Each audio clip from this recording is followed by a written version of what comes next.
Manchester has always been a huge place for music, and in the last 20 years or so, we've been attracting musicians from all around the world to Manchester to make it big here. Now, the last time I heard of a woman travelling a long way to Manchester to make it big was Lisa Stansfield. 2 buses from Rochdale to get here. So this woman is something else. My special guest, it's Grace Kelly, 21, and from New Zealand. Yeah. I mean, that's a long way to come, isn't it? Yeah, not 2 buses, 2 planes.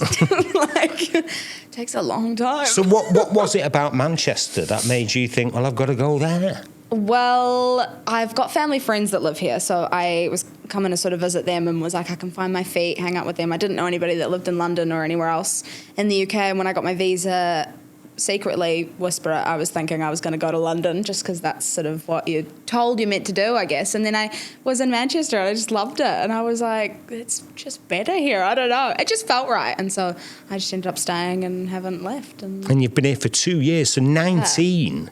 You came over to Manchester at 19 and you're still with us because it's a lethal place to be from the age of 19. It's built for being 19, Manchester, isn't it? It's just so good. It's just so much fun. I loved it when I moved, and it was kind of like a random wild card as well. Everyone was like, why are you in Manchester? I think if you're not from the UK as well, like your only perception of like a big city is London.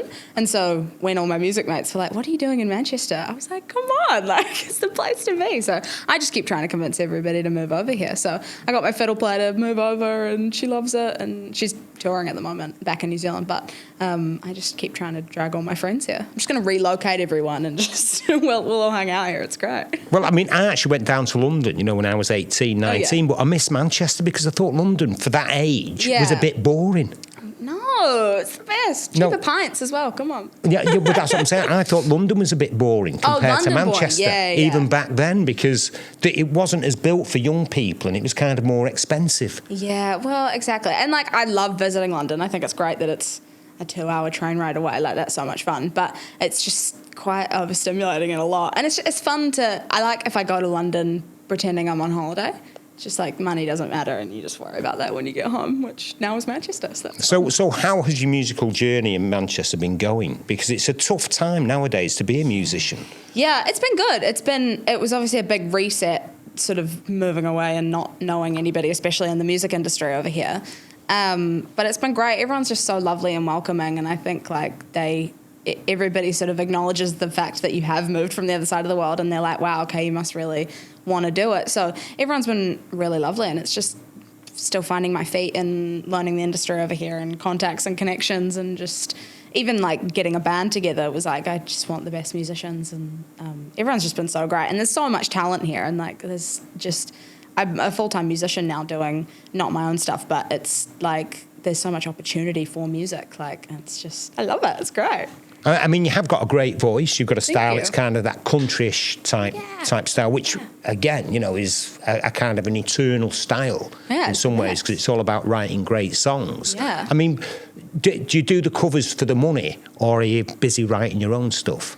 Yeah, the cover, I mean, it's just so much better than a 9 to 5. Like, I only, 3 months ago, went full-time music, so I do backing vocals in a studio, and then I go sing She's Electric in the pubs on a Friday, Saturday, and it's like a great way to spend your evening. But I think it's good. It gets my 10,000 hours of music in, and vocal stamina is so good, because the other day I think I sang for 8 hours because I just had 3 gigs or something back to back to back, and it's just it's great for sort of prep for whatever might come soon, instead of, I don't know, having a few songs come out. Will that not destroy your voice doing 8 hours a day? No, I'm vocal sustainability queen. This is what if I want to go on tour and be singing every night, then you got to learn how to look after your instrument. So my vocal coach was always like, you're an athlete of the voice, and you have to look after it and not be smoking and screaming. And I mean, I love a drink, but that'll be after the gig, and you gotta look after it, because there's no point in wanting to do all of this and throwing it all away because you just wanted to scream over the microphone. It's just So what did you know about Manchester as a music city before you moved here? Honestly, nothing. I was like, Oasis, yeah, they're Manchester, I'm sure. Is that it? It was, honestly, I really just didn't know anything. And then I got here and I was like, oh, it's like there's a real buzz about it. But I honestly hadn't even looked into it that much, and I got here and was just pleasantly surprised every single day. The more I learned about it, it was just It's just so fun. And like I said, everybody in the music community, especially like on the smaller side, have just been really lovely and welcoming, and it's nice.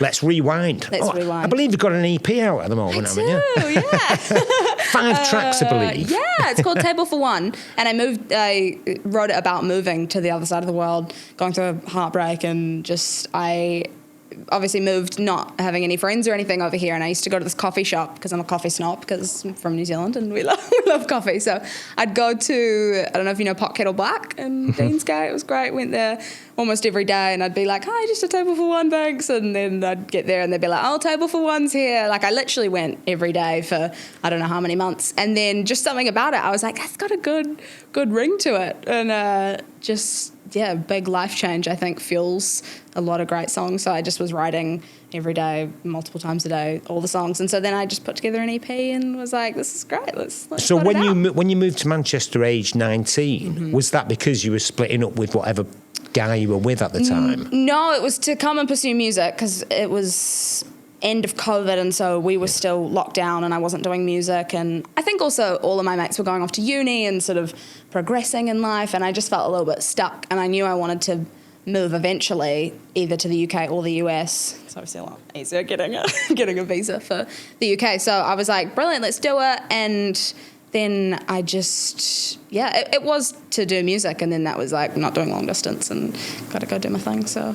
And didn't you go to the US for a while? Yeah, so I used to live there. My dad lived just outside San Francisco, but that's how I got into country music, because we took a trip to Nashville, and before then I'd never really not been into it, but I didn't understand as much. We don't have a super big country scene in New Zealand. Now it's getting bigger, which is so much fun. But I went there and I was like, this is so fun. Like, the joy that it was bringing to everyone when we were in Nashville. And I was just like, this is great. And the writing's just incredible. So I just fell in love with it. And then I went really yeehaw, and then now I've toned it back a bit. I should have worn my cowboy boots today, actually, but we're just... So did you go to loads of gigs while you were in Nashville, or just different... Well, you can't go in bars, No, I was you? 14, so I would just stand outside with my dad. That would have been marriage age once upon a time in Nashville, wouldn't it? not me then. But yeah, there was a few places where if it was dead and there was just a little singer-songwriter on, we'd always go on the day, obviously, as well, and the bouncer would just be like, you can just go and just obviously don't order a drink. But I was just there with my dad. I just wanted to go hear the bands and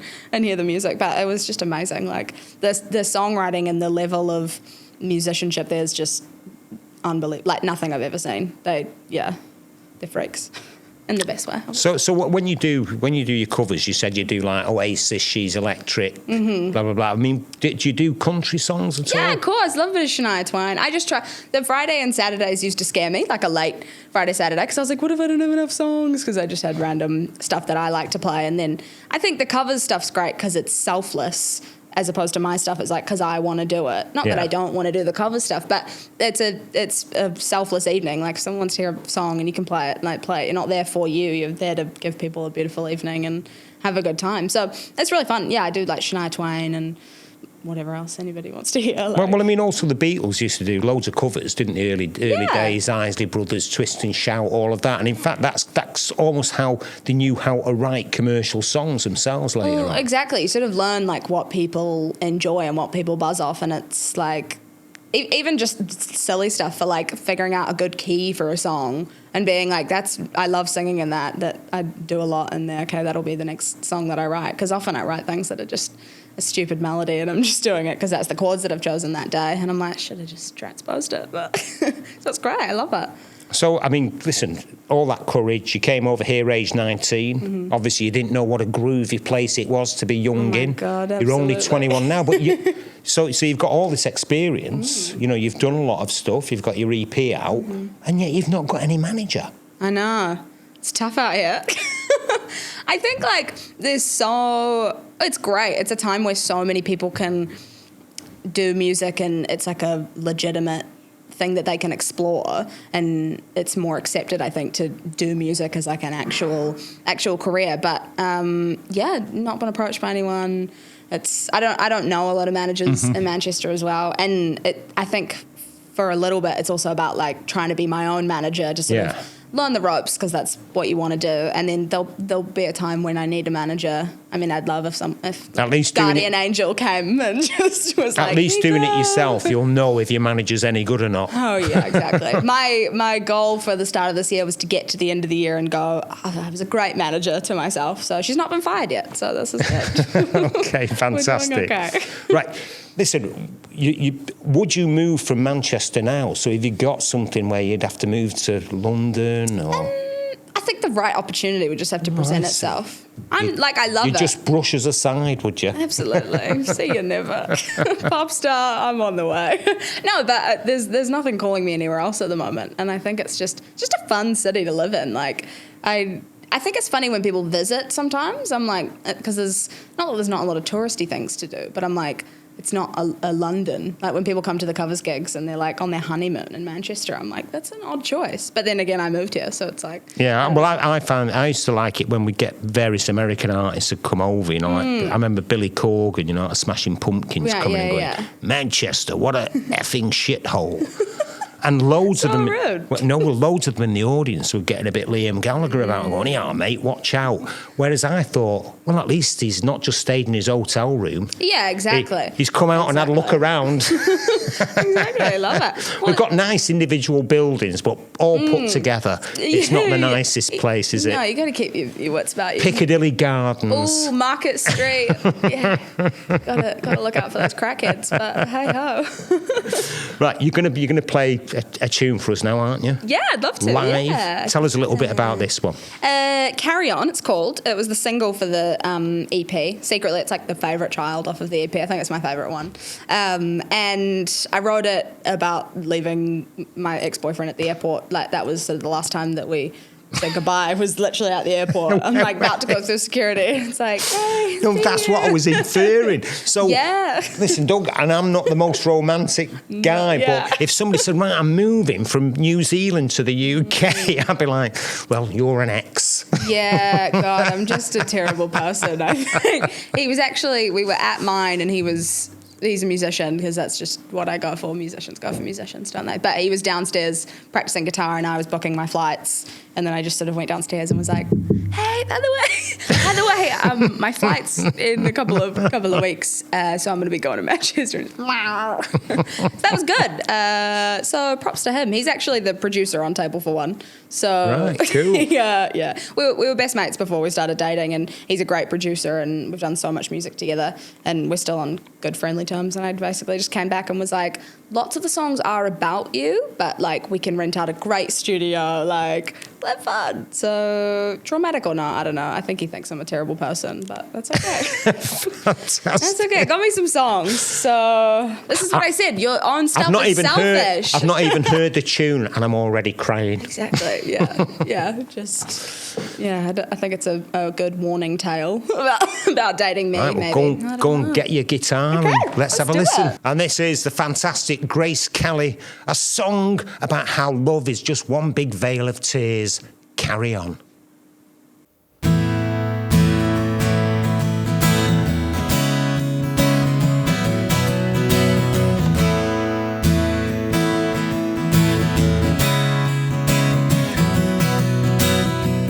Worst end of the deal. Surprise, you signed up for complicated writing down everything you say and take off kind of love. I knew it from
You promised me from the start we'd hold on even after broken hearts.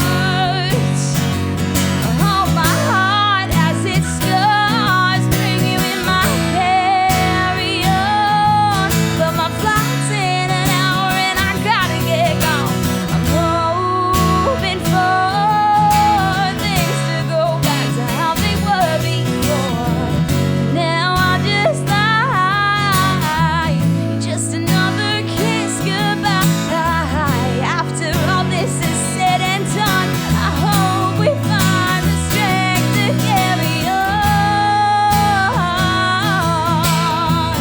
Carry on, oh carry on. Baby, please carry me home so that we could carry on. Carry on, carry on, carry on.